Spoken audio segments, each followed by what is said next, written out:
Elle traque tout ce qu'il y a dans nos assiettes en général, et dans la mienne en particulier. C'est Christelle Maestro. Il y a du Bonjour boulot, hein. Christelle.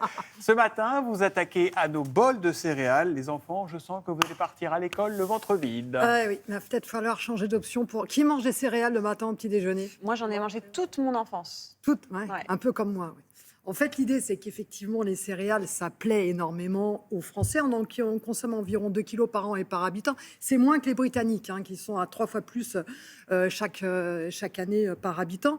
Alors, c'est vrai que les industriels font tout pour nous faire croire que c'est vraiment l'option intéressante pour le petit déjeuner, des vitamines, des sucres qui nous donnent une énergie, bref, l'aliment pour démarrer du bon pied chaque matin. Eh bien, quand on y regarde un peu plus près, en fait, finalement, dans la grande majorité des cas, il s'agit d'une aberration nutritionnelle. Parce que concrètement, le problème, c'est le sucre, j'imagine. Alors, c'est vrai que les industriels ont un peu la main lourde sur le sucre, sur le sel aussi, parce qu'il faut savoir qu'il y a beaucoup trop de sel dans votre céréale de petit déjeuner trop sucré le matin. Mais en fait, le plus important, c'est ce qui ne se voit pas, c'est ce qui ne se sait pas. En fait, Dur à dire ça. Hein. Oui, c'est dur, surtout le matin à cette heure-ci. Mais heureusement, je n'ai pas mangé de céréales, donc je n'ai pas mon pic de glycémie. Donc en fait, c'est plus pernicieux que ça. Le vrai problème de ces céréales, eh bien, c'est la transformation des grains en usine. Pour que vos céréales soient sexy, eh bien, les grains vont être éclatés, vont être grillés, vont être aplatis, vont être extrudés, vont être soufflés. Et en fait, ils ne se comportent plus du tout pareil. Il y a l'avant-usine, après-usine.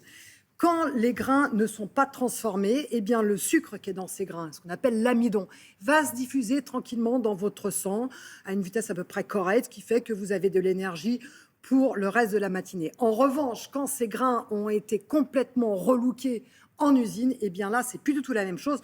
L'amidon, eh bien, est très très vite assimilé par votre corps. Résultat, eh bien, votre taux de sucre monte en flèche dans votre sang, avec à la clé toute une cascade de réactions métaboliques.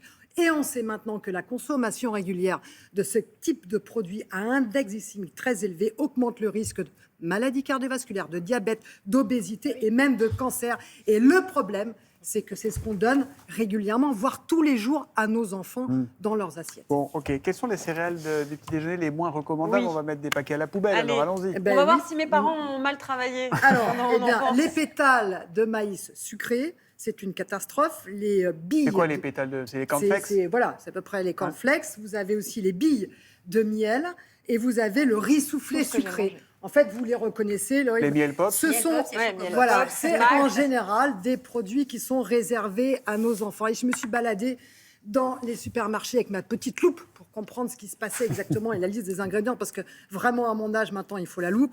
Il paraît qu'ils ont votre photo voilà, à l'entrée de regarde. tous les supermarchés. Il dit, attention, la voilà. Attention, elle arrive. Et regardez, premier ingrédient, c'est de la farine de maïs. Ce n'est pas le maïs, c'est le grain qui est transformé en farine. Donc la première astuce pour vous, c'est de retenir que quand on choisit des céréales, on ne prend pas comme premier ingrédient la farine. On prend le grain entier. Deuxième ingrédient, c'est du sucre. Et enfin, troisième ingrédient, c'est du sirop de glucose. Et ça, c'est la bête noire des nutritionnistes, parce que le sirop de glucose a lui aussi un index très élevé. Donc, Alors, est-ce qu'il y a quand même un intérêt? Il y a quand même des céréales qui alors on se peuvent dit marcher. peut-être du fer, voilà, il y a des vitamines, etc. On ne va pas chercher les vitamines et les minéraux dans des produits ultra transformés. Ça, c'est un piège. Oui, vous pouvez prendre du muesli. Ça, c'est intéressant pour votre bonne santé. nouvelle, Très enfin. intéressant. Des céréales qui ont moins de transformation, comme les flocons d'avoine. Et une astuce pour tous les parents qui se disent « Mais comment je vais faire? Il en veut, il ne va pas déjeuner le matin. » Vous mixez, ni vu ni connu. Vous prenez votre flocon d'avoine et vous mettez dans ces céréales. Ah, mais après, ça préférées. devient tout non, mou, là. non, il ne le verra pas. Progressivement, C'est bon quand il ça va se croque. déshabituer du sucre. Et c'est très intéressant. Et même pour vous, Thomas. Bon. Bonne stratégie. Le lait